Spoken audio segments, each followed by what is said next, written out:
dirt with their children, starving. Essentially, the government has provided no information to the migrant community, and what we're seeing is mass confusion. No shelter, just begging for food and water. Our Border Patrol is overwhelmed. My staff has been talking with them, and they've just never seen these type of numbers before. It's something that you can't unsee, and at the same time, I can't look away. It's not a humanitarian system. It's really, I think we failed, and as a country, it doesn't make us look good. I really feel for these people. You see the pain, fear, and sadness on their face. It's hard.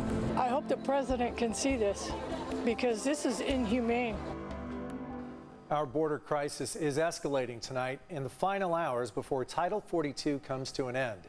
Welcome back. I'm Carlo Cicchetto. I'm Marcella Lee. We are devoting the second half hour of our newscast tonight to the border crisis. We have live team coverage tonight. CBS 8's Richard Allen is on the Mexican side of the border. Our Kirsten Holmes met up with a family that came all the way from Afghanistan. But first, we're going to check back in with CBS 8's Jesse Pagan in San Ysidro. Jesse? Carlo, Marcella, 30 minutes ago when we spoke, we talked about the situation here and what it is, and truly within 30 minutes, it's hard to see a lot of change. However, we can talk about the change that we have seen over the past couple of days as we've been reporting on this. Over the past couple of days leading up to today, Thursday afternoon, evening, we've seen more and more people gather on that side of the border. Just on that side of the fence, what you're seeing, those people are already on American soil. They've crossed into the U.S. and are in a detention area of sorts outside, waiting to see what happens come 8:59 p.m. tonight when Title 42 ends. Now, we've been talking about this for weeks at this point. Once Title 42 ends tonight, 8:59 p.m. Pacific time, Title 8, which is a long-standing part of the U.S. Immigration Code, will take its place. That means the U.S. will start hearing asylum claims from these people here. That is their biggest hope. They are hoping to have their claims heard. Many of them are talking about the places where they're coming from, where they're facing persecution, they're facing gang violence, they're facing poverty, or they're facing a danger to their death. However, not everyone here is poor. Not everyone here is from Mexico or Latin America. We have people here who have cell phones, iPhones, just like you and I do. We have people here who are from Europe, people from Georgia. This morning, Neda Iranpour talked to a man in Farsi. He's from the Middle East. This is about people gathering here, hoping for whatever they've heard, whether it's true or not, that their claim for asylum and their hope for a better life will be granted here come 8:59 p.m. tonight. That is the situation here as more people gather here, as they have for days and as they have throughout the day today. Carlo, Marcella? All right, Jesse, thanks so much. We have more coverage from the border. Yeah, just across the border in Tijuana, confusion is deepening among the thousands of migrants who are waiting in shelters, with a lack of information making things worse. CBS 8's Richard Allen is live in Tijuana, where he spoke with migrants on why they are wanting to flee their home countries and the frustration they're feeling right now as they try to navigate the asylum process here in the U.S. Richard? Carlo and Marcella, that's right. A lot of confusion here in Tijuana as we're just hours away from the end of Title 42. So many of the migrants we've been speaking to in the past couple days and weeks say that after making the dangerous journey here, some of them have been attacked, some of them robbed of all of their money. They want to make sure they're able to enter the United States legally, but at this point they feel that it's unclear to them exactly what that process means. Sí, hay mucha confusión. Araceli Fong journeyed here to Tijuana from her home country of Guatemala with her partner and their little girl 3 months ago to escape the homophobia and discrimination they faced there. Temo por mi vida. Por eso vengo a pedir asilo. Fearing for her life back home, she hopes to claim asylum in the United States. She says it was a dangerous journey just to get here to this shelter. Movimiento Juventud 2000. Robbed of all of her money by criminals during the trip. And while she feels safe here in the shelter for the time being, trying to navigate the process to request asylum Es frustrante. Has been exceedingly frustrating, she tells us, especially when trying to use the CBP One app, now required in most cases to book an appointment to begin the process for asylum. Cada día, casi a cada momento estamos entrando a la aplicación. She tries every day, nearly all the time, to apply, so far with no luck. Meanwhile, at another migrant shelter just around the corner, good news for Efraín Martínez Reyes from El Salvador, who just learned he passed the first step and is now waiting for an appointment with immigration officials in the next 2 weeks. Pero por lo menos ya me pusieron un tiempo al cual yo tengo que esperarme. Hopeful now that he at least has made some progress in trying to cross the border legally. He says criminal gangs back home attacked him with a machete and threatened the lives of his entire family. Tenemos personas de Honduras, El Salvador, Guatemala. Yesenia Ardon is the shelter coordinator here, where they have migrants staying from all over the world. And while there is technically room for 150 people, they now have 180. Ya no hay capacidad ahorita, tenemos saturado el lugar. She says there's not only no more space here, but no room currently at any of the migrant shelters in Tijuana.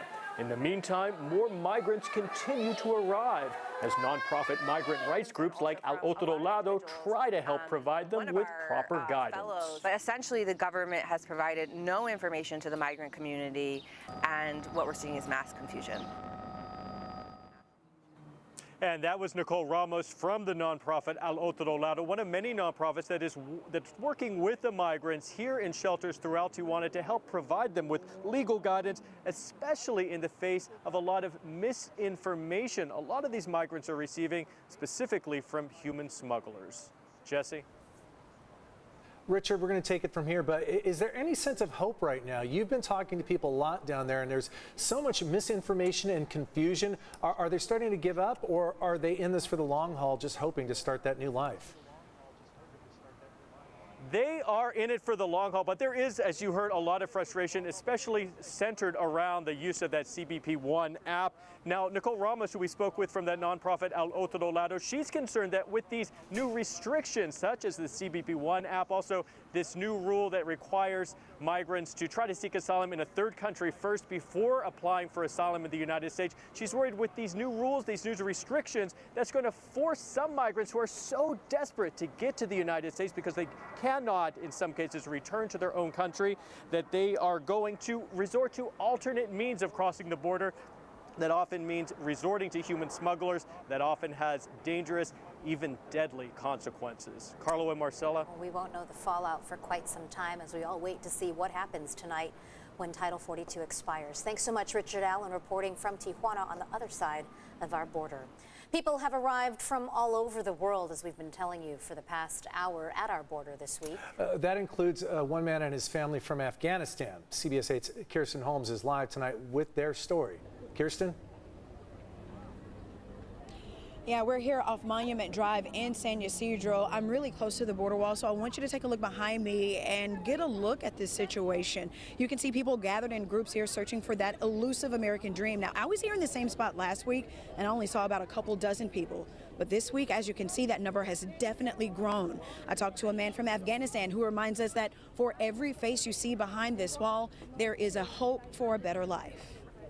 We just escaped from our country and across a lot of countries for a peaceful life. Banana, please. Fruit. Hashmat says he, his mom, and his sister want to come to the United States from Afghanistan. Crisis came after the crisis. Right now, if I tell you, everything is banned in Afghanistan. Everything. That's all I have. That's all I have. They just want us to sit at home and wait for our die moment. How long have you been here? It's 6 days. Listen to your leadership within your group. Hashmat, like so many other people looking to come to America for the chance at a better life, describes what it's like to sit and wait between two countries thousands of miles from home. It was so awful. 2 days ago it was raining and we were just shaking because of cold.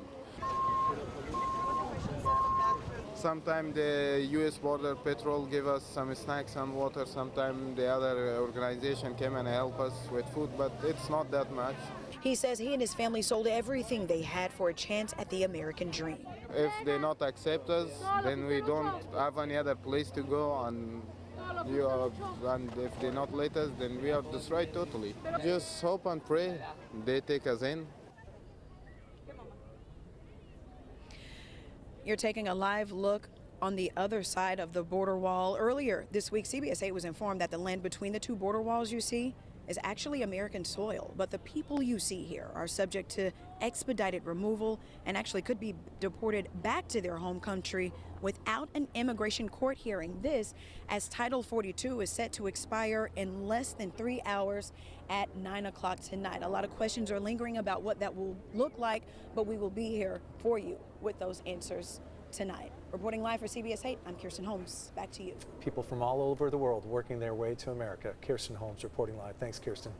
Make sure to stay with CBS 8 for the latest updates on the ending of Title 42. We will have the very latest developments on our website, cbs8.com. You can also follow us on our social media pages or download our free CBS 8 app. And we still have much more ahead tonight as the end of Title 42 grows closer, just a couple hours away now. Up next, we talk to legal analyst Danny about what's next for people who are seeking asylum tonight.